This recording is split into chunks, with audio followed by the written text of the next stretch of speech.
read this one? Fanged Yeah. Flames, 1 in a red. For sorcery, has Devoid. Fanged Flames deals 4 damage to target creature or planeswalker. If that creature or planeswalker would die this turn, exile it instead. So what Devoid does in the context of this set, right, is basically just synergize with certain cards that just care about casting colorless things, right? And that's pretty much it. I guess the only other relevant thing is that this kills single-handedly a Breaker of Creation, right? The 8/4. Yeah, I think that's like the only other relevant context. But it's solid. 2 mana for 4 damage. Sorcery speed kind of stinks, but 2 mana for 4 damage is good. It's good. This is a B-. Yep, I'm okay with a B-. I can see it also exiles, right? It's just like gone. No triggers, nothing. I mean, sure, it does kill that. Like that's how important is that? Is that important? That kills the 8/4. I wouldn't call it important, but I think it's moderately relevant. Pretty cool. It's pretty cool. Yeah, B-, just a really good removal spell. On to the next one. Galvanic Discharge for a red, single red, instant speed, choose target creature or planeswalker, you gain 3 energy, then you may pay any amount of energy. Galvanic Discharge deals that much damage to that permanent. Well, that's pretty crazy. That's pretty crazy. This is we've had, yeah, this is a bit of a power creep that comes in Modern Horizons. Like we've had the same card for 2 mana, but now it's 1. This is amazing. I would say B for this one. Like 1 mana, 1 mana you can deal 1 up to 3 damage. The less damage you deal, the more energy you gain. So it's either just 3 damage, or 2 damage, 1 energy, 1 damage, 2 energy, or just 0 damage and 3 energy. And you can also, if you have extra energy lying around, like you can kill big things. You can just kill something that has 6 toughness if you have 3 extra energy. This is amazing. I'm on a B. This is crazy. I think this is close to B+. Yeah, close. But I'm gonna also give it a B. This card is the best common removal spell in the set. Yep, this bunkers. Like, just to note, like in the early game, you kill something and you get value, right? Yeah. Your opponent plays a 2/1, and you just want to use your mana, remove it. You get 2 energy off the exchange, which is crazy. And you never trade down as well. It's like 1 mana. Absurd. Glimpse the Impossible. 2 red, 3 mana total for a sorcery. Exile the top 3 cards of your library. You may play those cards this turn. At the beginning of the next end step, if any of those cards remain exiled, put them into your graveyard, then create an 0/1 colorless Eldrazi spawn creature token for each card put into your graveyard this way. Those tokens have sacrificed this creature, add colorless. This is a very bizarre card. Yeah. It's very strange. So let's break down exactly what this does. On turn 3, you cast Glimpse the Impossible. You mill 3 cards, essentially, because they go into your graveyard, and you make 3 Eldrazi spawn tokens. That's not bad. And it has upside from there. In my opinion, given the way that these impulse that you have to play immediately effects sort of work, you're not going to play that many cards. It is kind of nice that you can get lands, right? This will help you hit your land drop on turn 4. Is that correct? You may play those cards, yeah. So you can cast this on turn 4 before playing your land drop. Probably hit a land in their top 3 and be able to play that land and get 2 spawn tokens. That's not bad. That's not a bad place to be. How important are the spawn tokens? Are you ramping into something? Are you using those spawn tokens for something else? Frankly speaking, this also kind of buys you a decent amount of life. This doesn't pressure the opponent at all. So it's like in a very specific deck. Do I want this in an aggressive deck? Not unless I have like board pumps. But if I have like board pumps, then yeah, pretty good. If I'm ramping and trying to build towards a later game, yeah, pretty good. What I don't think you can rely on is even on turn 8+. I don't think this is like, well, I guess on turn 8+, it is a pretty good card advantage tool because you probably get a land in like a 5-drop or like a 4-drop or something. Turn 8+ is 8 mana for you. No. Okay. We have the same song and dance. Once you have like 8 mana, so like turn 10, 12+. But what I'm trying to say is it's hard to play cards off of this, real cards. It's hard to play real cards off of this. It's very expensive to do so. So don't look at this and say, hey, it's a 3-for-1 in the late game. That'll almost never happen. That's so much mana. That's so much mana. But I think it's pretty good. I think the card is pretty good overall. And I think that this will be actively sought out by some decks. So I'm going to give it a C. And this is so weird. This is so hard to grade. I was like, how are these 2 0-1s and the land like on turn 4 when you have when after your turn you play your third land, like the turn after, right? And there's a good chance that you're gonna whiff. I guess you get three of these guys. I think you really need some synergy with really wanting a lot of these small boys. Man, now I'm thinking about it, like these Eldrazi tokens, if you're gonna get them randomly, like they're gonna make counter spells so much better. So you can double spell. Like let's remember how the Eldrazi cards are templated as well. Most of the time you can cast Glimpse on 3, and then on turn 4 you can play like you're ramped into Eldrazi, and a lot of times that also makes an additional spawn, right? Whether or not you're drawing 3 cards or like dropping your 7-drop that makes another spawn, so that can chain into other Eldrazi stuff. So I think that's the common play pattern, is that you're supposed to play something on 3-ish to make a spawn token to ramp out your large thing, and then continue playing large things ahead of curve. I think that's the what it looks like the play pattern is supposed to be for these large Eldrazi decks. But I think that's really bad. And this card does a pretty good job at it. Oh, I think it does a pretty bad job. Like, if you get a land, then it's kind of okay, but that's like turn 4. But if you use this on turn 3, you get 3 spawns, and then play like a 7-drop, that feels really bad, because the 7-drops are kind of like 6-drops, stated like a 6-drop. They are not worth 2 cards, I think. I think that full card is not worth 2 cards. This is so weird. This is like the hardest card to grade for me out of all of the cards. What are there's some hidden synergies or something that I'm missing? There is that white or red-green colorless red-green Eldrazi that gets +1/+1 counter for each every time you sack one. That one's a common too. And it is a common, I guess, so that's kind of nice. I'm gonna go on a D+. I think it's fine. Like, if this is gonna be good, then the set is gonna be super cool. Again, like, there are so many cards. If this card is good, the set is gonna be super cool. And it does feel like... Cool. We have Fanged Flames on common. We have Discharge on common. So it does feel like red is gonna be...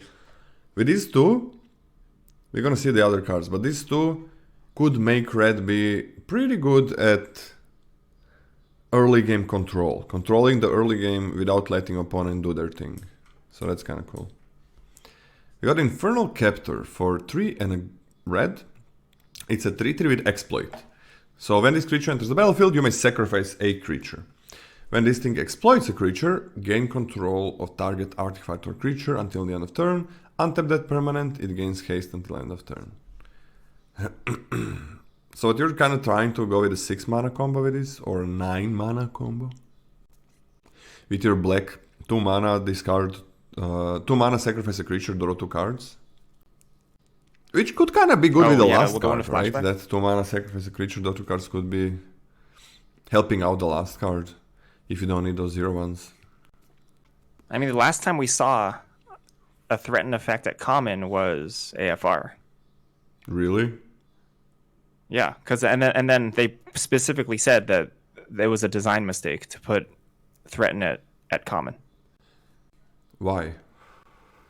Because the steal and sack play pattern was really common and quite good, and it's not very fun for people. Oh, okay, I like that pattern. In Ikoria was crazy, yeah. It really depends what you can exploit. Like if you have things to exploit, this is pretty freaking good. Like if you're playing green, red, have the Eldrazi's, this is really good. So I'm gonna... Do we give a ceiling to this card? Can you do that? I would like to give it a ceiling, yeah. Ceiling of a B-. Sure. Sure. Or yeah. a B. Okay. I mean, I don't want to give it a B. Maybe minus ceiling. Then I think the card is gonna be like a C on average. But you can't just put it in every deck. I'll take it as a C minus. Inventor's Axe. Red for 1 mana artifact equipment. Has flash. When Inventor's Axe enters the battlefield, get 2 energy. When Inventor's Axe enters the battlefield, attach it to target creature you control. Equipped creature gets +2/+0, and you can equip, pay 2 energy. That's an expensive as a heck equip cost. That is expensive. Which means you're not juggling this around.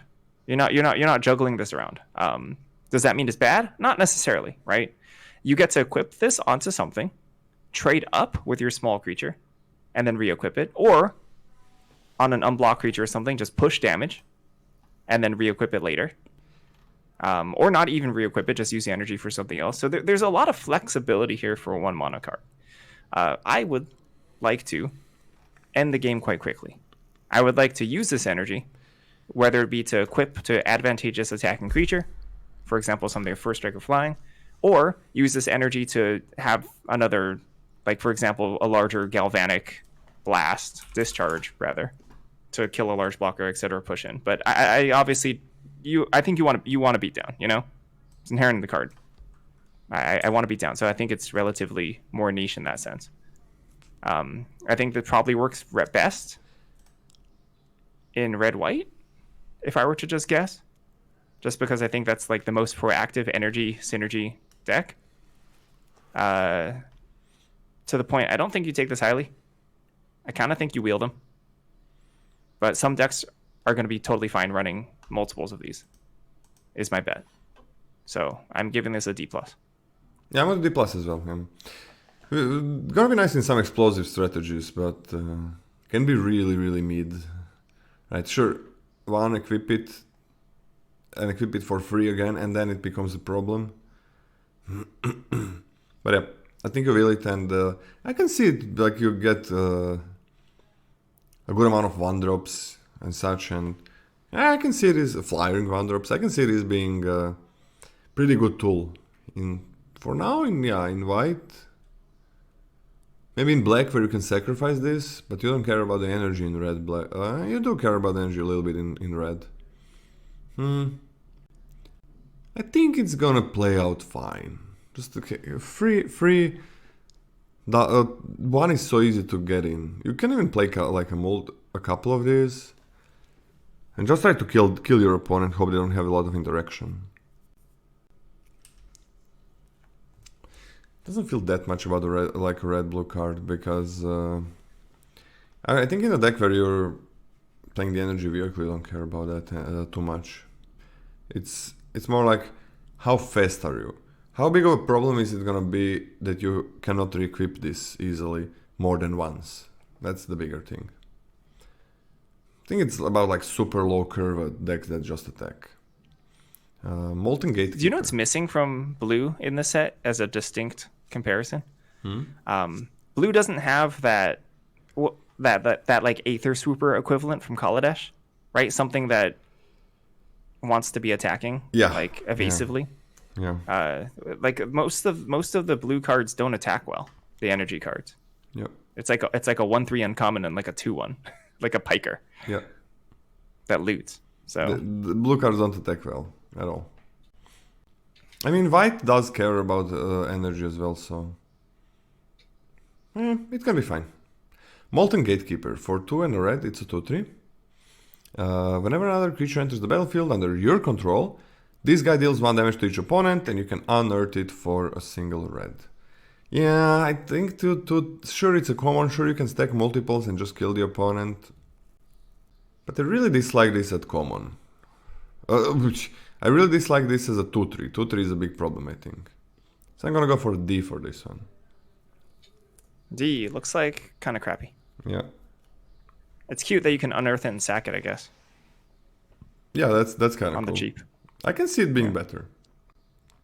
Sarpadian Simulacrum, red for artifact creature goblin. It's a 1/1 with haste.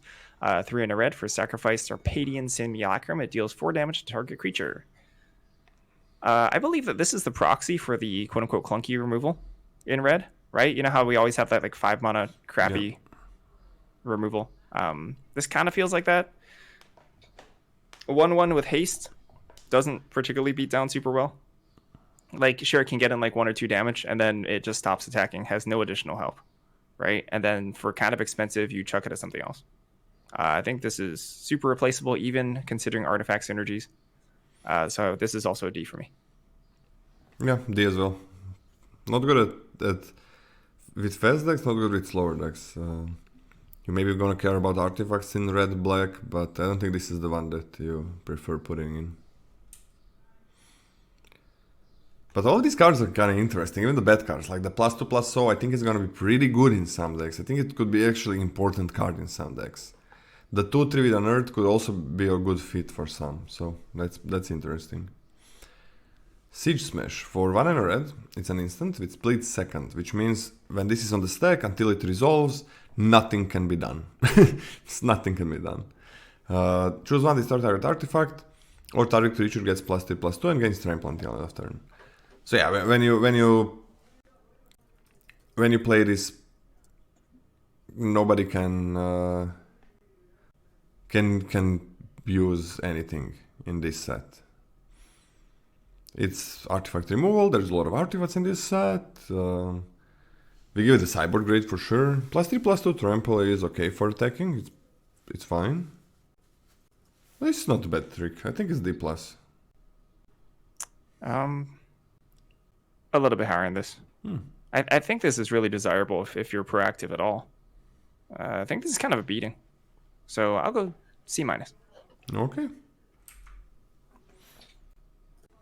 Skoa Ember Mage, 4 red for legendary creature, Goblin Wizard. It's a 4/4. When Skoa Ember Mage enters the battlefield, it deals 4 damage to any target. Has Grandeur. Discard another card named Skoa Ember Mage, sacrifice 2 mountains. Skoa Ember Mage deals 4 damage to any target. Grandeur was a, correct me if I'm wrong, a very bizarre mechanic put on only 5 magic cards in planar chaos. Which kind of, the joke is that you, with your additional legendaries, you can do something with them instead of them just being dead in your hand. A lot of weirdness going on with this card. This is also the first common legendary creature since Homeland, apparently. And the Grandeur is a callback to a card named Fire Blast, which did the same thing. You sacrifice 2 mountains and it dealt 4 damage to the target. So really interesting magic card. But let's break down what's important for limited. It's a 6 mana 4/4, not great. Deals 4 damage to any target, pretty great. Like that's a solid enter the battlefield effect. One that I'm pretty happy about running. Big Flame Tongue Kavu. Yeah, big Flame Tongue Kavu. Which is worse. It's worse that it's big, but still I think a good card. So I think this is a good card. It's a 6-drop. And so I don't really want to stack up on them, especially because you can't like do anything with them until you cast the first one. It is kind of sort of cool that if you have 2 stuck in hand, you can play one for 6 and then chuck the other one for instant effect. Because like the Grandeur is not a sorcery. Grandeur is an instant. So like if you really need to, you can just put 2 of your lands in the bin and hit something else with your other Skoa. It's costly, but it's nice that it's there. But I don't count it that much in the evaluation. I mostly see this as a 6 mana 4/4 that deals 4, which is fine. So I'm going to give this a C+. Yeah, that's pretty good. C+ as well. In normal set, is this like a B- at least? Minimum? Yeah, probably. B? You stack up as many as you can, probably. This is so fun. Like, Planar Chaos was a pretty cool design set. Very weird. That was kind of like foreshadowing some of the things that might come in Magic. And it foreshadowed Grandeur, and now we have 1 card with Grandeur. that's like, these are going to be the mechanics that could be important in Magic's future. Boom, 1 card, 6. I think you're, not to be technical, I think you're confusing Planar Chaos with Future Sight. Oh, I am. I actually am. Yeah. The gimmick of Planar Chaos was it messed with the color pie. Okay, yeah, I'm confusing it. But don't the cards there look the same? Like they have weird borders. The ones that are shifted. Yeah, like for example, Damnation is like a play on Wrath of God. So it has a weird border. And they both look similarly weird, right? Oh, the Future Sight cards look way weirder. Okay. Yeah, I completely confused the sets. Yeah, I mean, this is like, to any target, it goes to face as well, right? So you can kill the opponent, you can... And this is even like, I can see this being better than a C+. The card's good. The card's good. This guy's pretty good, yeah. If you have a Skoa in hand, actually, if you have a Skoa in hand, you can just deal 8 to your opponent's face immediately. That's pretty nice. Wait, don't you just pick every one of them and that can be your strategy? I'm gonna be minus. Oh, Grandur was a future side mechanic, not a planar chaos one. Oh, so I set you up for failure. You are a little shit. Yeah, I did this to you. I got you, and then I belittled you for getting it wrong. Yeah, like, Lola, you don't know anything. Not to be nitpicky here, but Lola, you're an idiot. That's what you said. Yeah, I was so condescending. How do you feel about that? How does that make you feel? That makes me feel... Do you want to stop the set review right now? Do you want to? I'm used to it. In our relationship, at least. That's fine. So it was Future Sight. Okay. Well, everything I said is true. Next card, B- on this one. Smelted Charge Bug. For 1 and a red, it's a 1/3 menace. Ooh. When this guy enters the battlefield, you get 2 energy. When this guy attacks, you may pay 1 energy. If you do, another attacking creature gets +1/+0 and gains menace until end of turn. Well, it's pretty good. I mean, yeah, the problem is the 1/3, right? But isn't this like pretty good at aggression? The problem is like, it is a 2 mana 1/3. So when are you playing it? Like on turn 3 to start attacking? Because I can see having a bunch of these, and then opponent has super hard time blocking because everything is having menace in your deck. I can see that being a thing. But it's super weird to pay 2 mana for that. It costs 2 mana. I'm on a C-. I think this might be a pretty good card, but I think I started as a C-. Menace also with really good cheap removal in red. But also Menace, isn't the Menace a little bit weaker in this set because you have Eldrazi spawns? That's true. I'm on a D+ because of that. Okay, I'm still optimistic. I think this reads horribly, but I think it'll play out better than it looks. Like being able to pass around a keyword like Menace to whatever you want is strong. That's a strong effect, right? The amount of combat manipulation you get from that is very nice. So I'm on a C-. You do have to attack with a 1/3. You do have to attack with a 1/3. You do have to attack with a 1/3. But it has Menace itself. Oh, if this is a 2/2, this would be crazy powerful if it was a 2/2. Right? Yeah, that might be a B-. Yeah, this would be like, wow, what a card. Like, pick it as soon as you see it. But it's not. It's a 1/3. I'm on a D+ still. 1/3 is... Thriving Skyclaw, 2 red for a creature cat dragon. It's a 3/2 with flying. When Thriving Skyclaw enters the battlefield, get 3 energy. Whenever it attacks, you may pay 3 energy. If you do, put a +1/+1 counter on it. Okay, so it attacks the first turn as a 4/3, and potentially if you keep feeding it, it grows. 3 energy on ETB. Not bad. Like if you play this and trade it off, that's not bad. You still get pretty good chunk of energy from that. And if this just happens to be your game plan,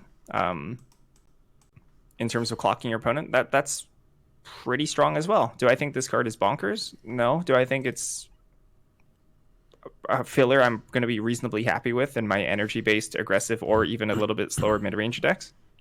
Yeah, I think so. I think this feels like a solid role player to me, so this is like a C. It's pretty bad when it enters the battlefield. Just a 4/3 when it attacks. If you use the energy. It's more like where can you use the excess energy? On commons? In not many places. Uncommons are where it starts. Yeah, that equipment could be really good with the 1-3. I think there's going to be a really good aggressive strategy in red where the 1-3 is going to be pretty good and the equipment is going to be pretty good. So give them a D+, but I can see them going way higher. I can see being very wrong about those two. Zap. Exactly? Did you say exactly? No, I said zap. Yeah. I was adding nothing productive to the conversation. Okay, that's fine, it's fine. We don't have to be productive all the time. Thriving Skyclaw is alright.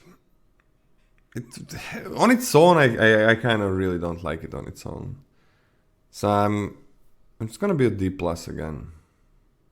Because I think it's really whatever on its own. Sure, it can grow more if you have more cards with energy. Yeah, Bristling Heidler, but red, I don't think so. Yeah, D+ as well. Yeah, it's better than the Bristling Hydra because this one flies. Oh yeah, sure. Void Pouncer. For 1 and a red, it's a 3/1 creature Eldrazi with Devoid. It says kicker 2 and a colorless. Just a 3/1 if you play it for 2, but if you kick it, it becomes a 5/3 with haste and trample. It has a trample counter and 2 +1/+1s. Ah, that's kind of cool. Like trample also kind of important on bigger creatures because you have these Eldrazi spawns to chump. I mean, I'm thinking about it. Like these Eldrazi tokens are, some of them you get randomly, and they are gonna make the game longer. I think. Like if you're attacking on the ground, they are gonna make the game longer. If you don't have trample. Okay, so 5/3. How good is a 3/1 for 2? Nothing special. How good is a 5/3 haste trample? Nothing special. How good is it to have both of those cards? It's always nice to have a 2-drop that can be better with a... This is not an easy kicker cost a lot of times. Because it is colorless mana that you need to have. So it's nice to have a 2-drop that you can, same like Gravedigg, that you can play for something different later on. But you cannot always do it with this card. I think it's still nice. I'm on like a C- or a C? What do you think? I'm on a C+. I actually like it a lot. Yeah? Explain. I love the flexibility. I'm a little bit higher on 5/4 haste trample than I think you are. 5/3, 5/3. 5/3. I'm a lot lower on it. Yeah, it's 5/3. I can't do math. Yeah. I like C. Because your opponent plays this and you attack with a 5/3 and it's trades. Yeah. I'm a lot lower on it. I can C see is the last red common. Give the 1/3 red common with menace and energy a C- from me, please. I think it's gonna be okay. Oh, we're done with the red commons. Scotty, what do you think? Oh, did you actually give it a C in the end? Void Pouncer? This one? Yeah. Yeah. Okay. You? Yeah, C as well. We have a consistent, now that we've looked at black commons and red commons, we have a consistent theme of rating the artifact cards really lowly in comparison to their peers. So I'm kind of wondering if there's like a really super synergistic deck that we're just missing, right? And that all of these artifact cards are actually just like totally fine. And I'm kind of thinking that because like we got the Goblin, the Sack Goblin, the 2/3 Unearther. We look at those cards and like, all right, that's crap, right? And then we look at Dross Claw and we're like, that's kind of crap too. Oh, the 2/3 I wonder if artifact? it's enough. 2/3 is an artifact? Yeah, it is. It's an artifact. Okay. Yeah, and I'm like, maybe all of these come together for like a really strong, cohesive, synergistic aggro deck. And it's kind of hard to see synergistic aggro decks from the top down without, going through drafts, etc. Yeah, synergistic especially. Like just playing out aggro is easier to see. I mean, I can see the Unearther being better, right? It's only one red to unearth. Multiples of those just deal multiple damage to face. But the 2/3 is such a shitty stat line. Hey, how do you feel about playing 2 Molten Gatekeepers and then playing Glimpse the Impossible, huh? Bam. Combo. What is Glimpse in the Impossible? The 3 spawn tokens. Oh, 6 damage, you mean? I can see that. And then how do you deal more damage? Turn your 2/3 sideways, and your opponent who's missed their 3rd land drop for the 5th turn in a row dies. And you can unnerve them, I guess, so that's nice. It makes you go more wide. There is the red-black. There is one thing about these artifacts, like there is a red-black equipment, because it's so hard to grade these because it's Modern Horizons, and there is a red-black equipment on common.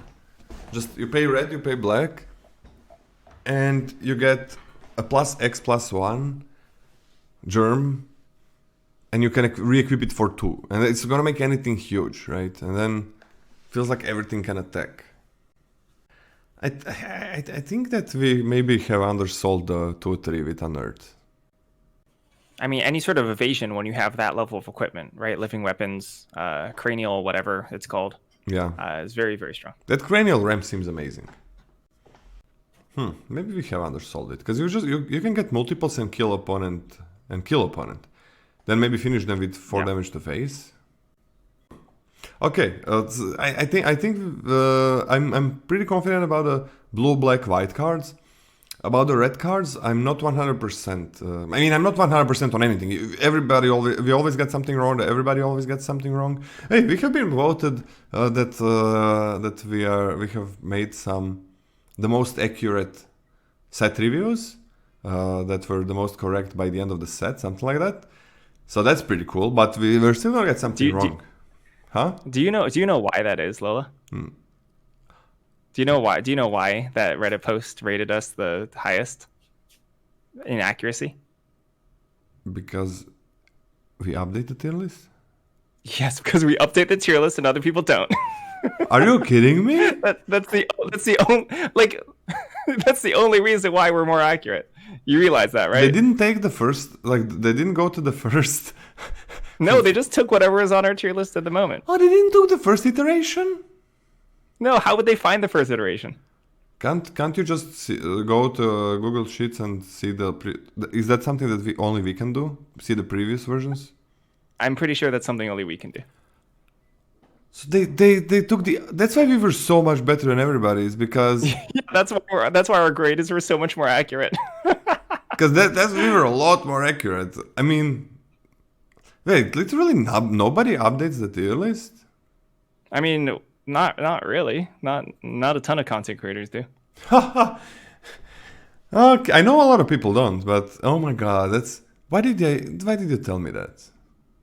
Yeah, sorry, I just burst your bubble. Also, you're citing deep lore. This was from like 3-4 sets ago. I think it was from MKM. Who cares? Really? Who cares? It's MKM or 2 sets before that one. It's the same shit. But so that's why. That sucks. That's not fair. But I'm fine with them doing that for every set. Then we're always gonna be the best. Then we're always gonna be the best. If other people are not updating their list, so that's nice. Because I didn't know that it was like that, and that means that the general public doesn't know. Cast the shadow on your minds. But objectively we rule. So red could definitely be the color that we got wrong the most, because it does feel like it's gonna have some really nice, maybe a little bit grindy, aggressive strategy where you're not focused on value, but you're focused on just attacking, and you have very good ways to continue attacking. So that's gonna be pretty cool. In that same vein, do you know what is promising to me in terms of our discourse? Mm-hmm. Sometimes when we do a set review, at the end of a color, we're like, there's like no hope for this color. It looks really bad. We hope we're wrong, but the color looks really bad. And that's our discourse, right? And then if for this, instead of saying, oh, it looks really bad, we can already see what the shell is supposed to look like. We're like, it doesn't look great, but this is the shell that it wants to be. And we say that over and over and over again with these red, black aggressive cards, right? Yeah. And that's a good sign for that the fact that the deck is supported. Yeah, because it's cards that are graded lower. I think they don't work in a lot of decks, but in some decks they're pretty damn good. So Man, that's gonna be interesting because the blue cards and the white cards and the black cards that we saw, they were kind of like, okay, this is just gonna be a good card in this set. It's just gonna be a good card with most of the things. Red cards are kind of like, you probably want to be aggressive, but then it's also, maybe you get good red removal, and you don't get the aggressive cards, and you just play like a control game, but you have super efficient early game removal that nothing is surviving to kill you. So I think it could be both going both ways. Man, this is gonna be interesting.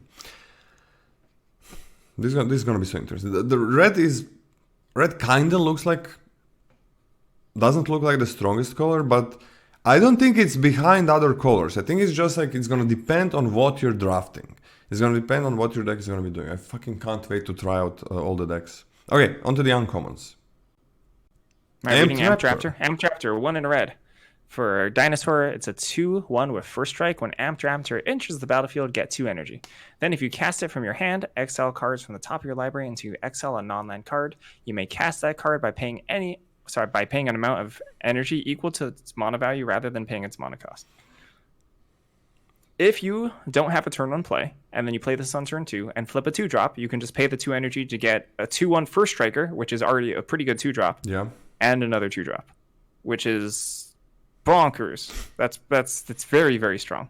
Likelihood is if you have like a normal-ish curve-looking deck, likelihood is that you're going to hit something that you can't cast, and then you get a 2/1 that gave you 2 energy, which is also really good. 2/1 first strike. That's also really good. 2/1 first strike, yeah, that's also really good. There's an added upside here. You could like tune the narrative in Is It specifically, and then play this and get like a 4-drop, which is you cannot do this. You cannot say names before anybody played. You can't do this. You've been doing this all the time. Nobody knows this. I don't know this. I know what your card you're thinking about, not because of the name, but because I'm thinking about the card before you said it. Like nobody knows what tune the narrative is, man. Yeah, you're right. That's a good point. The blue draw card gains you 2 energy. And then if you like hit a 4-drop off of this, the game's kind of over. Yeah. Which is pretty wild. Maybe I'm slightly projecting because I don't know. I can't remember the card names this soon. Nobody knows. You're saying what is a good habit. What? That's just a good habit. In fact, I think even when you're like 3 weeks into the set, you should always put what it does after you say a card name, because I think card names are ridiculous. See, MTG bot also doesn't know the name. Yeah, see.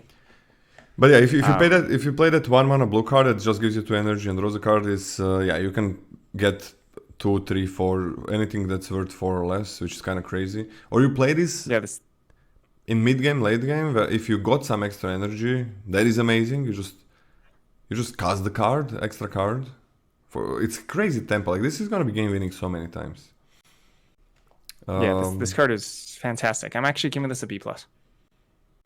I'm gonna give this a B. It is fantastic. Frogmere Enforcer for 7. You get an artifact Frogmere that's a 4/4, and it has affinity for artifacts. But you can also play it as for its prototype cost, and it has the same effect. Affinity for artifacts, the prototype cost is a 3 and a red, and it's a 2/2. Oh, this is 7-costed creature for some of those cards. Man, do you think there are enough artifacts? I don't think there are. Yeah, this is basically colorless. I don't think there are. I think I'm gonna give it just a D. Great. I don't think there are enough artifacts, and I don't think there are no artifact lands like we had in Modern Horizons 2, where affinity was better. Wait, we have artifact lands? There's no artifact lands. Okay. Are there? No. Yeah, there are no artifact lands. Okay. Okay. Let's walk through this. Turn 1, you drop a 1-drop. This is dream scenario. Let's dream for a second. Turn 2, you drop a 2-drop. Turn 3, you drop a 3-drop. You can cast it on turn 4, right? 4 mana, 4/4, great. Wow, great. Yeah, it's a D. I'm giving it the D only because it costs 7 mana, and in some of these decks you might have enough artifacts, and you might want to cast more 7-drops. So like D is a gift, I would say. in comparison to the next card. Furnace Hellkite, 5 red for an artifact creature dragon. It's a 5/5 with affinity for artifacts. Flying and red Furnace Hellkite gets +1/+0 until end of turn. Okay, yeah. So in stark contrast to Frogmere Enforcer, this is the same. This is the same mana cost and the same affinity for artifacts. But this card is good. This card is big. And a big payoff. Oftentimes you're still going to be playing this on like turn 5. But like even if you have like the deck for it, right? Oftentimes you're still going to be playing on turn 5. But turn 5, it's strong. This is strong. I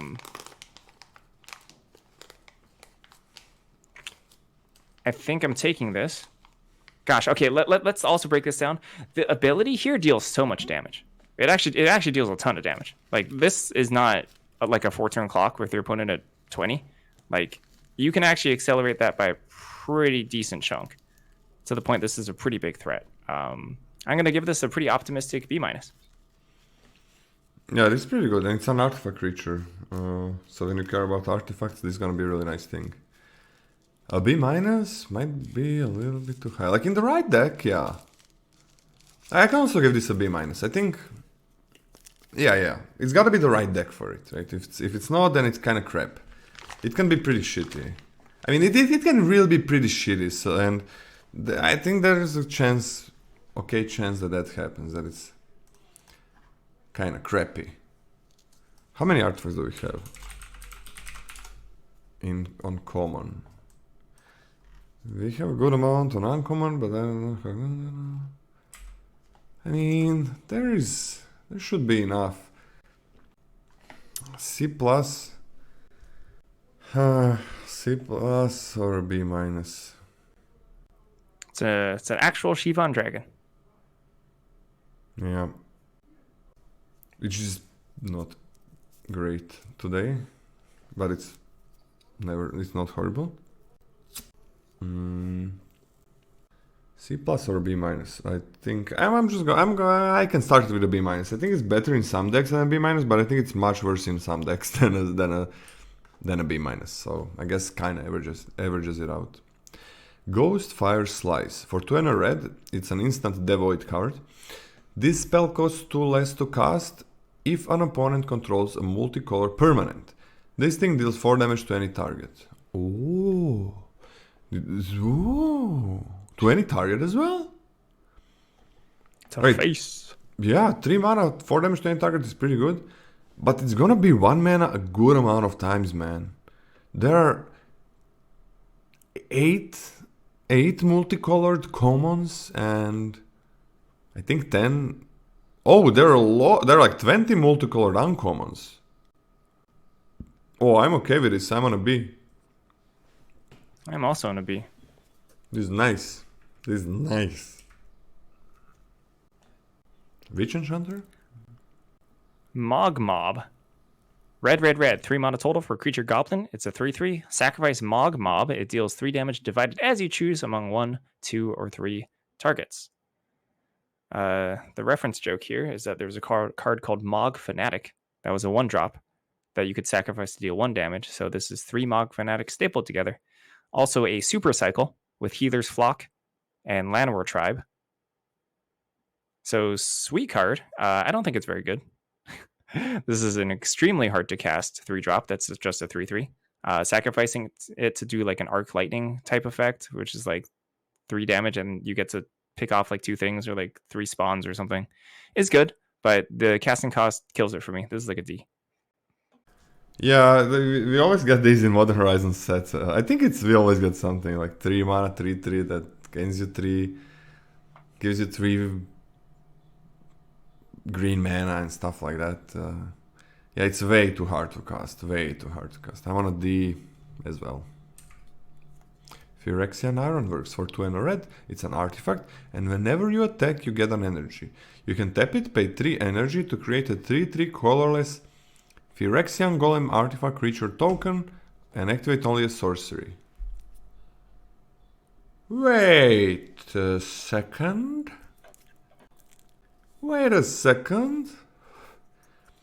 There are a good amount of cards that just make 3 energy. Right? How many? Let me see. They're a good amount. You could also just make 2 energy and attack once. Yeah, you can make 2 energy and attack with 1, yeah. And then every one of those cards is gonna be making... It's gonna be making a 3-3 instead of its effect. Which is probably much better. It's just... You play a 2-2 and you make a 3-3. But it's also gonna provide you with more energy as you attack. It's an artifact creature as well. So you play like a 2-2 in white, you get 3 energy. You play anything in blue, you attack once and you get a 3-3. I mean, this is bonkers. I think this is gonna be really good in this set. Do we need a ceiling for this one? Because I kind of just want to give it like a B with a B plus ceiling. Is that okay? I'm okay with a B plus ceiling. I'm also taking it probably a lot lower than a B. I do think you have to be pretty committed to the energy thing. Like, I think if you're playing this in for example, like an aggressive artifact based deck with like the 1/3 charge bugs and stuff, I actually don't think that's quite enough to get there. I kind of think you need to be more dedicated for that. I'm taking it as C plus. Yeah, I can see B. Okay, let's do B minus for now. Let's do B minus. Okay. But I think it's gonna work in so many decks that you're just actually gonna want it. And even in red black, where black doesn't give you energy, I think black just doesn't give you energy with anything. I think it's enough to have red support for energy. Yeah, I like this a lot. Scatanata. Ral and the Implicit Maze, 3 red for Saga. Chapter 1. Ral and the Implicit Maze deals 2 damage to each creature and planeswalker your opponents control. Chapter 2. You may discard a card. If you do, exile the top 2 cards of your library. You may play them until the end of your next turn. Chapter 3. Create a Spellgorger Weird token. And the Spellgorger Weird is a 3-mana 2/2 that whenever you cast a non-creature spell, put a +1/+1 counter on Spellgorger Weird. Interesting card. So a one-sided deal 2 damage to everything on turn 5 is bad. But that's not all. Mm. The fact that on chapter 2, you're going to have all your mana open is pretty nice. Like, this is super generous as an impulse. First of all, when you untap, obviously you're going to have all your mana available to you. You trigger this after your draw step. So you're going to, like, if you play this as your last card, and you top deck a land, you just get to impulse it away, which is nice, which is very nice, and it's really generous because you get 2 whole turns to play that. You flip two 6-drops. Well, hold on, you flip 2 5-drops. You get to play them both, which is really generous. Honestly, it's a pretty powerful chapter 2. I like that decent amount. And Spellgorger Weird, like it's a really slow Spellgorger Weird. Spellgorger Weird is best on turn 3. It's not the best on turn 7. But you are going to get a creature and you're going to get some card value. I mean... Yeah, it's good. I think everything combined makes this a pretty good card. It does a whole lot of little stuff, but I think it adds up to be enough, in my opinion. So I think this is a B-. I'm going to do B- as well, but I can see it being kind of... If the 2 damage doesn't do anything, I can see it be kind of bad, pretty bad.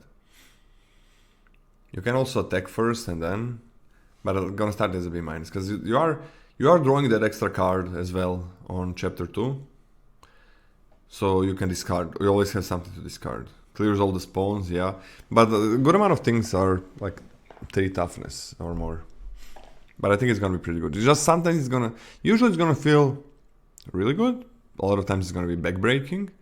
But sometimes it's just gonna feel underwhelming and not worth 5 mana. But that's fine. That floor is fine because I don't think it happens that often. Reckless Pyro Surfer. For 1 and a red, it's a 2/2 haste with landfall. Whenever a land enters the battlefield under your control, a Reckless Pyro Surfer gains battle cry until end of turn. I mean, that's pretty good for aggression. Wait, it can gain double battle cry, right? Yes, it can. Oh, so you can play your sec land that are common, and you can get double battle cry +2/+0 to everything else. let's also not forget, you can sandbag those lands. They're not evolving. You don't have to, like, they're not punishing to not crack immediately. They're not as punishing. That's true. That's true. If you have, like, Reckless Pyro Surfer, you can just play a sack land, play a basic land, crack both of them. It's still a 2/2, but I think it's pretty good. I think this is a C+. This card's a beating. It's so good with 1/3s that give menace, right? It's really good with that too. But that's a... I'm gonna go B- on this, buddy.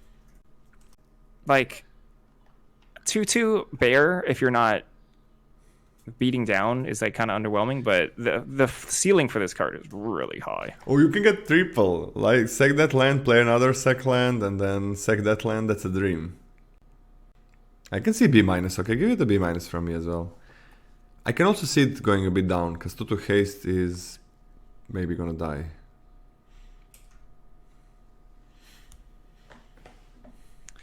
Reiterating Bolt. 1 red, 2 mana total for a sorcery. Replicate, pay 3 energy. Replicate being, when you cast a spell, copy it for each time you paid its replicate cost. You may choose new targets for the copies.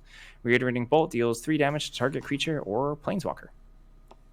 Sorcery? But if you replicate it once, it's pretty dang good. Pretty dang good. The flexibility to kill 2 things, which is really strong, or kill something larger, is nice. I really want to be playing energy with this one. Because I'm not in this set. I'm like, this would just be worse than the common, right? This would just be worse than the common. Overall, I think it's roughly the same as the common in terms of power level, right? The devoid one that deals 4 and exiles, right? They both have different upsides. Like, this one has a really high ceiling. If you have the energy and are able to kill off 2 creatures, that's going to feel amazing. And otherwise, it's worse, right? Breakpoints matter a lot. You know, sometimes you're just going to be staring with like 2 energy in your bank, staring at a 4 toughness creature, being like, I wanted a common instead. But I'm going to go for the same grade. So this is a B- for me. I mean, every previous card that made 3 energy, if it would deal 3 damage to something, that would be a broken card, right? So if you have this in your hand, you can make your cards that make 3 energy broken. It's pretty cool. I'm gonna go with a B for this one. Like, because it's 2 mana 3 damage is nice, but then if you can do it 2 or 3 times, this can be... Jesus, the ceiling of this is like at least a B+, but I'm gonna average it out on a B. Skittering Precursor for 2 and a red, it's a 3/3 devoid with menace, Eldrazi. Whenever you sacrifice a non-token permanent, create a 0/1 Eldrazi spawn. How do you do this? With black? 2/1, I guess? So it's a 3 mana 3/3 menace, that's the floor, that's kinda good. That's fine. I mean, you can exploit, right? You can exploit, I guess. Oh wait, you can exploit with Eldrazi tokens, right? You can exploit with Eldrazi tokens, which has nothing to do with Skittering Precursor. No. I was thinking that you can exploit with Eldrazi tokens, so that makes the 3/3 guy much better. Oh, lands work for this one. Thanks, Neo. Probably you're gonna get another 10-minute timeout. But yeah, with the other 3/3. With the other 3/3 guy that exploits can exploit the Eldrazi tokens. Like, I know we talked a little bit about it, but that's kind of huge. That's kind of huge on it. I can see that card being really good as a top end red aggro card. I can see it being really nice. So this works with lands, and that's kinda it most of the time, but it's fine with black, I guess. I mean, I think it's good. C+.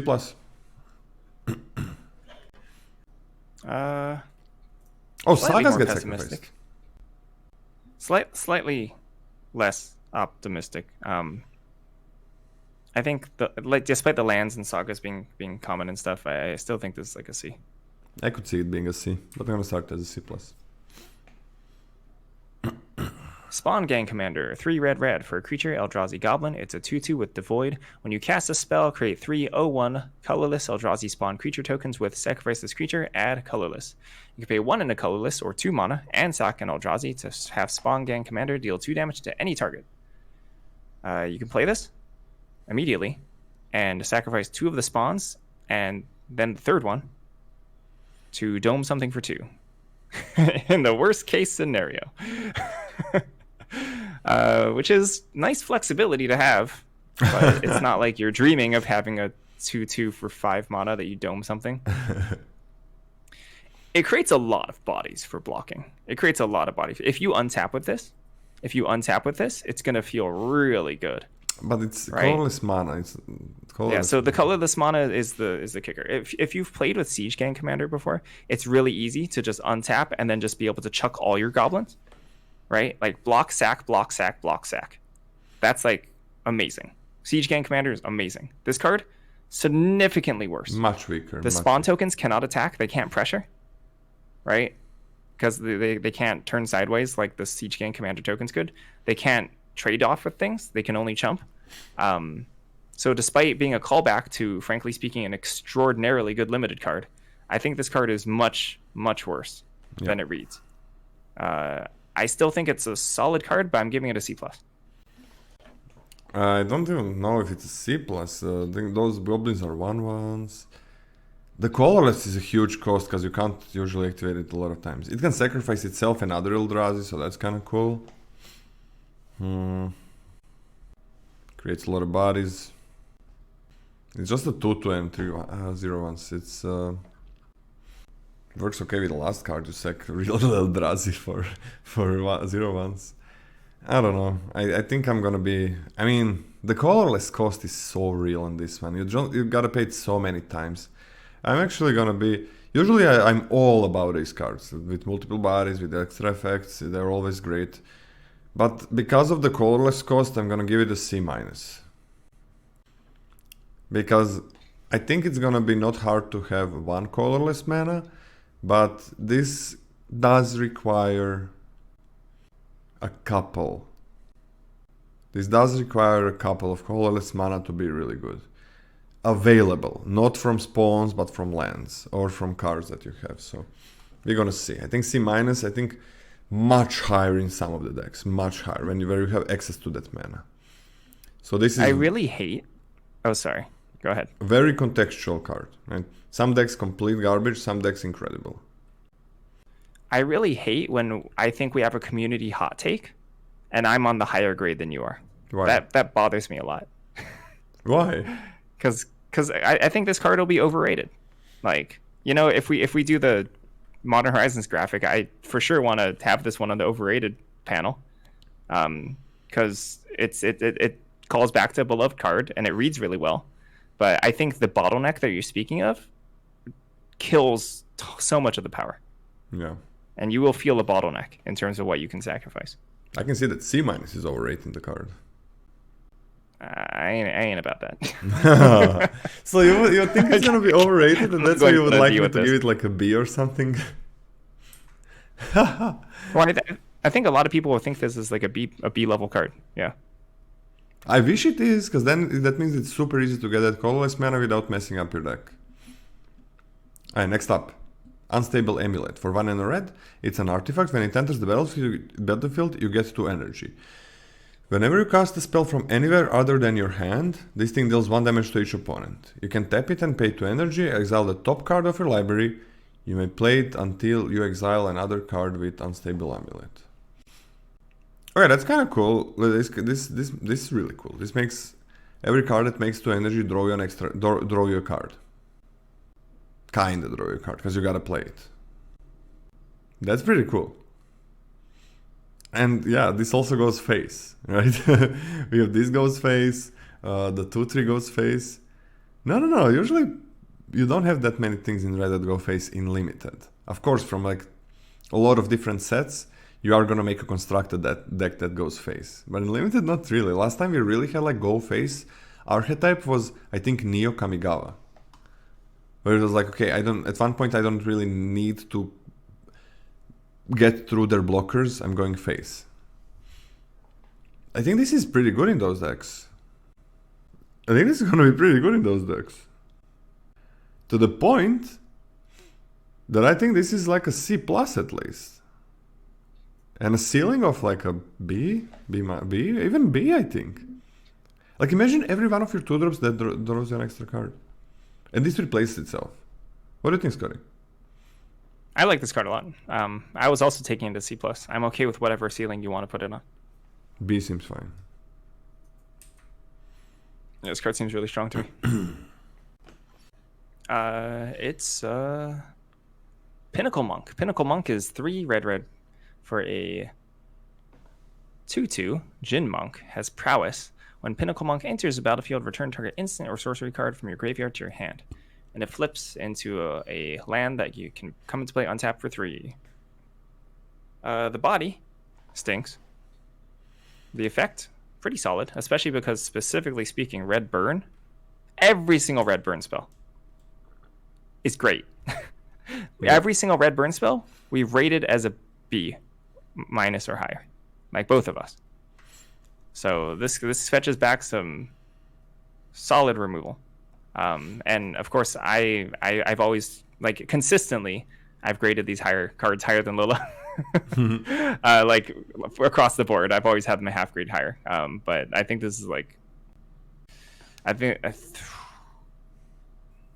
thinking the body's really bad. I think this one's a C plus.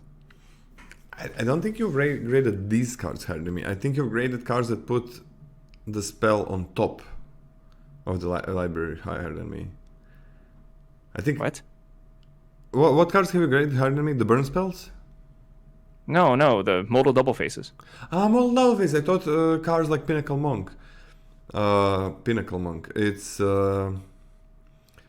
This is. I prefer to have these cards on 5 mana. This is kind of like. Okay. When do you know that you don't need lands? Usually it's when you can play something for 5 mana. Like a lot of times that's kind of where it is. 6 mana is a little bit too much, because then, like, are you gonna have your 7th land? That's very hard to get. So it's like 4 or 5 mana is where you're fine stopping playing lands for a while. Yeah, I like this. Like, it is land. I think this is a B minus. I think this is a really, really good one. Like, when you don't need lands anymore, it's probably gonna have an amazing effect. While you need lands, play a land. One of the better ones, I think. Sundering Eruption. For 2 and a red, sorcery, destroy target land. Its controller may search their library for a basic land card, put it on the battlefield tapped, then shuffle. Creatures without flying cannot block this turn, and it's a land. Man, this card I like. Yeah, this is like this end game effect. This is super contextual. It's gonna be really bad when it's bad, and it's gonna be pretty damn good when it's good. So yeah, I hate these effects. I hate them. So it's so good that it's on uncommon and on a land as well. So people are gonna fight for it. But if you have a aggressive red deck, switching a land for a possibly game-winning effect is amazing. I think I'm gonna C+ for this one, just because I don't think red is always gonna be aggressive. But it is really good. And there are these Eldrazi tokens that mess up the creatures that don't have trample, right? It's gonna be hard. I think it's gonna be... I think the long game is gonna work in this set, because just a couple of Eldrazi tokens, if they came in randomly from already good cards, it's gonna be like, oh damn, it's so hard for me to go for lethal. It's not a tap land if you pay 3 life. You can pay 3 life, so it's not tap land. I'm C+. You? I'm okay with it in slower decks too. You know, if you have a little board stally, you've played your like blue 4 or 5 reachers, and then you just have your opponent at 13 and you kill him one swoop. Because you're not expending a card slot for it, yeah. Yeah, I'm cool with that. C+. We on rares? We are done with red uncommons. Red burn spell's looking hot. Red burn spell's looking really good, yeah. Not gonna kill the Eldrazi's, but really good. Also, uncommons add so much synergy for energy. They really add a lot of synergy for energy. Okay, Aether Revolt, 2 red for an enchantment. Revolt. As long as a permanent you controlled left the battlefield this turn, if a source you control would deal non-combat damage to an opponent or a permanent an opponent controls, it deals that much plus 2 instead. Whenever you get 1 or more energy, Aether Revolt deals that much damage to any target. Let's break this down. How do you get Revolt? How easy is it to get Revolt? You can crack a land. You can sacrifice something if you're black. Because ideally, I was gonna say you want to do this main phase 1 so you could attack, but it's non-combat damage. You can sack the Eldrazi. Yeah, you can sack an Eldrazi spawn, but then it's only burn spells, right? Which sure, that's still pretty good. That's still pretty good. It's just it doesn't work with. It's a Are there common uncommons that deal non-combat damage? 2/3. The 2/3, yeah. The this 2/3. is 1 damage. Oh, that's nice. Ooh, that's a wombo combo. that is a pretty big wombo combo. But how about that energy clause? To any target? You were talking when you were talking about reiterating bolt. You know what happens if you turn your 3 energy into a deal 3? Yeah, but what happens if you can turn your energy into a deal 3 and use it? That's pretty stinking strong. Yeah. This has a really high upside, but it's kind of hard to develop. This is a lot of hoops to jump through, so I definitely think this wants a ceiling. It's kind of weird because I feel like the 2 ceilings go in 2 different decks. You know, you can utilize this as an energy payoff, or you can utilize this as like a 2/3 pinger payoff with like spawn tokens. So it's kind of interesting in that regard. But I don't think I want to take this super highly. I don't think that this is at the payoff level that I see this pack 1 pick 1 and I'm slam dunking it and being super thrilled. But I think I'm taking it as a C+. But I want a ceiling grade of like a B+. What about this with 1 mana removal spell? Yeah, that's bonkers.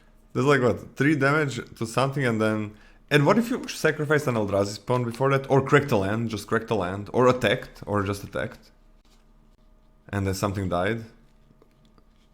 Yeah, so you just get an even bigger bolt. I mean, you can even do that like for 4 and 1. Like you just need 3 red, not that easy, but we can do it on 5. This could, jeez, man. Oh, this plus the Siege Gang commander. Siege Gang Eldrazi, I don't know the name. It's pretty easy to make this work. Like, it is so easy. It's pretty easy. Ceiling? I'll take this as a B-, and I think at a ceiling it's like a B+. I think it's like an A- at the ceiling. That's fine by me. And I'm also taking it as a B-. Extremely interesting. I'm liking the rares so far. Most of them are not just like, here is something that is huge and draws you 10 cards. It's like, think about it. And some of them feel amazing, but think about it a little bit. I love this. Ashling Flame Dancer for 2 and double red. It's a 4/4 legendary creature. You don't lose unspent red mana as steps and phases end. And it has Magecraft, which means whenever you cast or copy an instant or sorcery spell, discard a card, then draw a card. If this is the second time this ability has resolved this turn, this guy deals 2 damage to each opponent and each creature they control. And if it's the third time, you get 4 red mana. Huh! So you can bank up some red in order to have a turn where you're doing this multiple times. 2 damage to each creature opponent controls is pretty fucking good.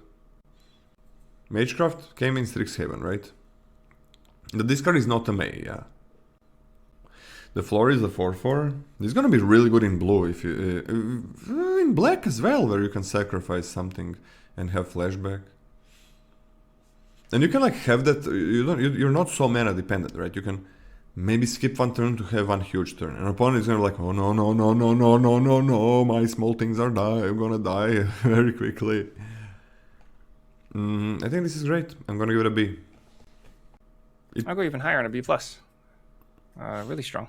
Yeah, it's not a May. Remember, it's not a May. So It's not a mate, but you can also just get advantage when you're hellbent. Yeah. I like it. So, it's fine. Detective's Phoenix, 2 and a red for an enchantment creature Phoenix. It's a 2/2 with Bestow, red, Collect Evidence 6. What a line. Which basically means you can, to pay this Bestow cost, pay red and exile cards of total amount of value 6 or greater from your graveyard. And the Bestow essentially puts this card as an aura over another creature. But it itself has flying and haste. And the enchanted creature gets +2/+2 and has flying and haste. And you may cast Detective's Phoenix from your graveyard using its Bestow ability. That's real strong. That's really, really strong. So, this is not a graveyard set. You are not having diminishing returns on your collect evidence cards, right? Like in MKM, you had to balance out your ability to fill your yard with your collect evidence stuff, right? If you had too much collect evidence, you couldn't collect a lot of evidence. But this card is like the only one, so you can exile away. So this can just eat your whole graveyard. It's fine, which is really nice. And this is really powerful. Like 3 mana 2/2 flying haste, fine. That's okay, especially because it can turn something into a freaking dragon later.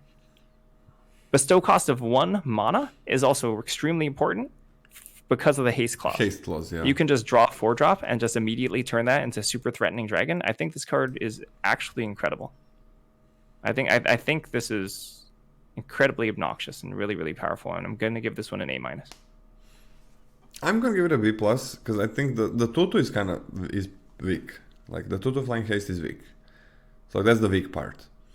So before it becomes a bomb, you gotta start bestowing it. Because the 2/2 flying haste is pretty weak, is really weak.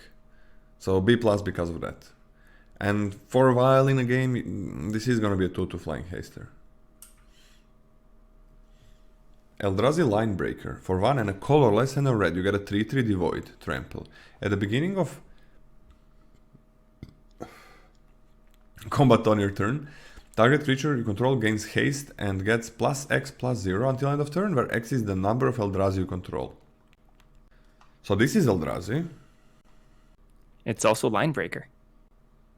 It's also Linebreaker. Red-green, looking at you, this could give a lot of power and haste. The problem is the casting cost being 1 single colorless, so you need the right deck. This is a multicolor card, yeah. You need the right deck for it. You can't just play it and don't super easily play it. You need enough lands. But I think it's still a B- for this one. Because in the right deck, it's gonna be way better than a B-. In the wrong deck, it's gonna be garbage. So you said it's a multicolor card. Ceiling grade? B+. Yeah, I'm on B+. This also makes the small Eldrazi's a big problem now. Pretty nightmare to deal with. Flare of Duplication, 1 red for an instant. You may sacrifice a non-token red creature rather than pay the spell's mana cost. Copy target instant or sorcery spell. You may choose new targets for the copy. Fork is super conditional. For 3 mana fork, unplayable. You just copy it. A fork that, in response, you can sacrifice the red creature they target and also kill something else is not that... It's fine. It's okay. it's all right. I think this doesn't add up to be much. I'm not a huge believer. I'm not a huge believer. Even if you can like remove something in response to their removal, you know, that's a timing hoop, and I hate timing hoops. I hate jumping through timing hoops. Like when your opponent removes the thing that you, and then you want to flare of duplication, they have to have something that's like worth killing as well, which is not always the case. So I'm not about this. This is a D- for me. I'm on a D. It's playable. If it didn't have the first line of text, it would be an F. So D, I think it's playable. Enough instant and sorceries that are pretty good. So just a D. Party Treasure. For 1 and a red, it's a 1/4. Non-creature spells you cast from exile have Convoke. At the beginning of your pre-combat main phase, you may discard a card. If you do, exile the top 2 cards of your library, then choose one of them. You may play that card this turn. Oh! With Convoke? Oh my god.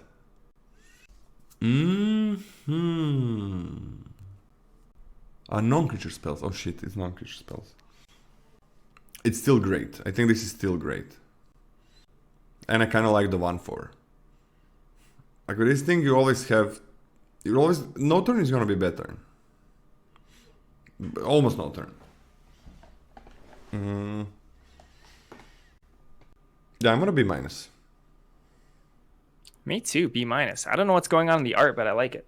Yeah, I'm also not sure. I don't know what's going on. Everybody's looking somewhere else, not at this guy.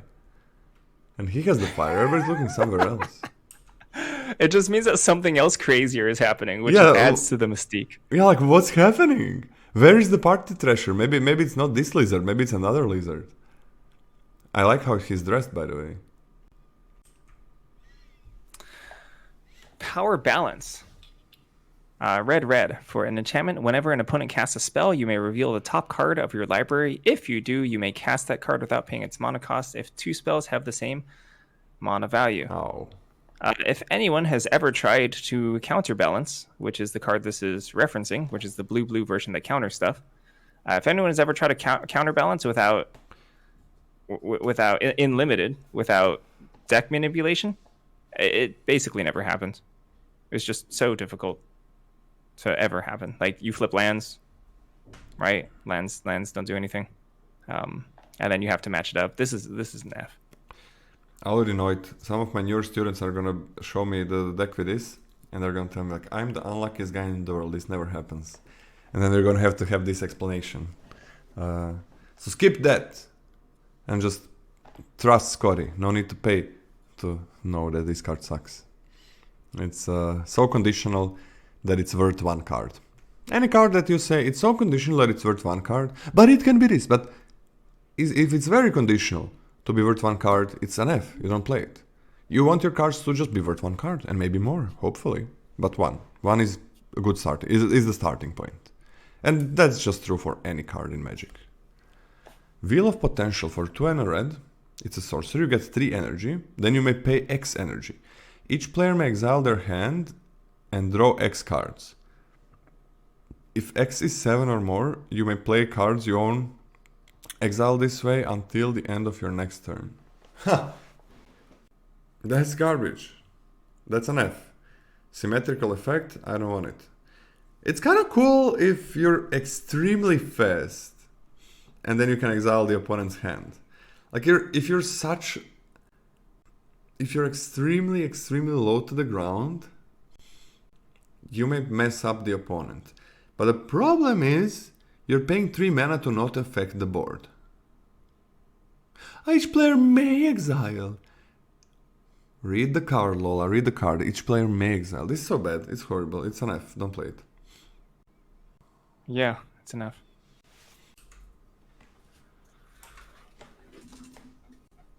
Where are we at now? Ral, Molded Double Faces, Ral. Mage.